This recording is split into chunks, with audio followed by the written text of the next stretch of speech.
Bonjour tout le monde, bienvenue à cette nouvelle chronique de l'Aviron Chasse et Pêche. Le sujet d'aujourd'hui sera les canots. Peut-être que vous cherchez à vous en procurer un et vous ne savez pas exactement quelles caractéristiques regarder. Bien, c'est ce qu'on va décortiquer ensemble aujourd'hui. En fait, la première question à se poser, c'est pour faire quoi? Est-ce que c'est pour aller faire une promenade d'une heure ou deux en famille en avant du chalet, un beau dimanche après-midi? Avez-vous une semaine de pêche de planifier avec un petit moteur électrique, bagages, coffre à pêche? Est-ce que c'est pour un trip de canot camping sur une rivière un petit peu plus agitée? Donc, tout ça va influencer la suite de vos décisions. Un autre point important, le budget que vous voulez consacrer à votre achat. Il faut savoir que le matériel de fabrication du canot, son poids, sa longueur va être intimement relié à son coût. Ce qu'on vend ici au magasin à l'Aviron Chasse et Pêche varie grosso modo entre 850 et 2000 $. Maintenant, si on regarde un petit peu plus près les caractéristiques des matériaux de fabrication, il en existe toute une panoplie sur le marché, mais on va se concentrer sur ce qu'on vend ici au magasin. Les moins chers, c'est les canots en plastique. Donc, que ce soit en polyéthylène ou en rame X ou autre, ce sont les canots les plus lourds aussi. Les moins chers, mais les plus lourds. C'est super solide, c'est presque pas tuable. Avec ça, on peut être un petit peu plus rough là, dans les roches, là, quand on arrive sur le bord de la plage, par exemple, ou autre. Canot de location, par exemple, on va souvent voir ça en plastique parce que, justement, ça peut être brassé un petit peu plus. Ensuite, canot, je dirais, moyenne gamme, en fibre de verre. Le classique qu'on voit habituellement un peu partout. Ce sont des beaux canots, c'est lisse, ça a une bonne glisse sur l'eau. C'est des canots, bon, moyenne gamme au niveau du prix, au niveau de la solidité aussi. Donc, c'est des canots qui vont être quand même assez facilement réparables. On peut faire une belle patch là, en fibre de verre, c'est pas un problème, c'est accessible à tout le monde. Comme celui-ci, aluminium, c'est des canots super légers, donc à longueur égale, ça pèse à peu près 10 livres de moins qu'un équivalent, par exemple, en fibre de verre. Donc super léger, un peu plus fragile, même assez fragile, je dirais, c'est de la tôle. Donc, il faut être un peu plus... faut faire attention quand on arrive sur le bord de l'eau, s'il y a des roches, par exemple, ou autre. Autrement dit, ça peut déchirer peut-être un petit peu plus facilement. Et puis finalement, bien, il y a toutes les sortes de composites qui existent, comme par exemple le Kevlar. Le Kevlar et autres, c'est des canots qui sont vraiment très légers, très solides et plus chers. Donc, c'est les plus hautes gammes qu'on va retrouver sur le marché. Un autre point important à considérer, évidemment, c'est la longueur qu'on a besoin. Donc, la première question qu'on se demandait tantôt au début, combien de personnes on va utiliser le canot? Donc, c'est sûr que si on est habituellement seul, un petit canot de 12 pieds, là, ça va être parfait. Si on est deux, pas de bagages, 14 pieds va être suffisant.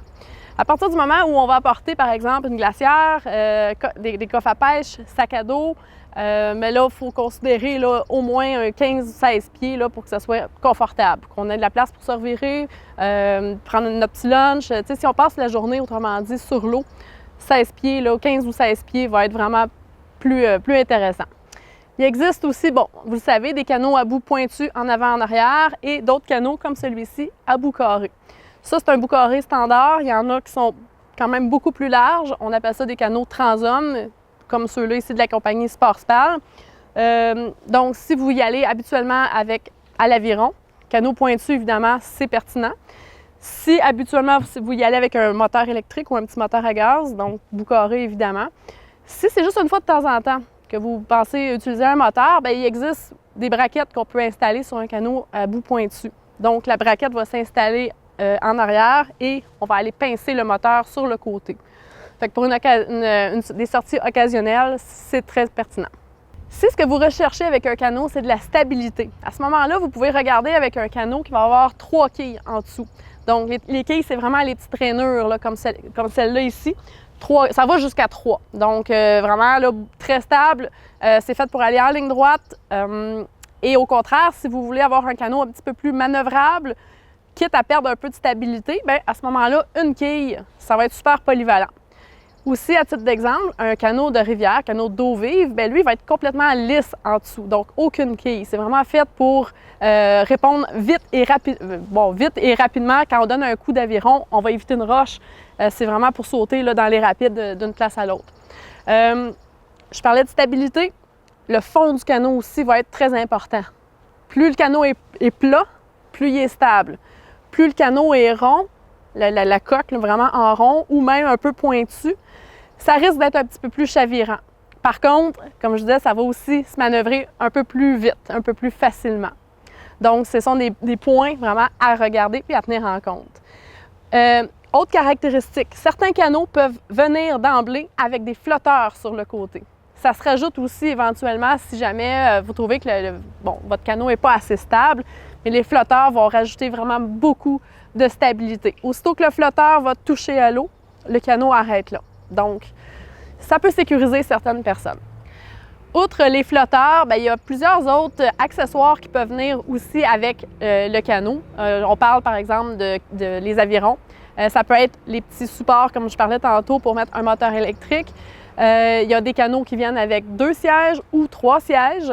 Et certains aussi viennent avec la barre qu'on peut, pour accoter notre cou, le yoke, avec la barre transversale. Donc, c'est vraiment fait pour pouvoir transporter le canot quand on est seul. Donc, je vous invite à venir, à passer au magasin pour venir en discuter directement avec nous. Ça va nous faire plaisir de vous montrer les différentes caractéristiques et puis de cibler vraiment avec vous quels sont exactement vos besoins. Aussi à noter, on offre la livraison locale si jamais vous avez besoin. Merci beaucoup!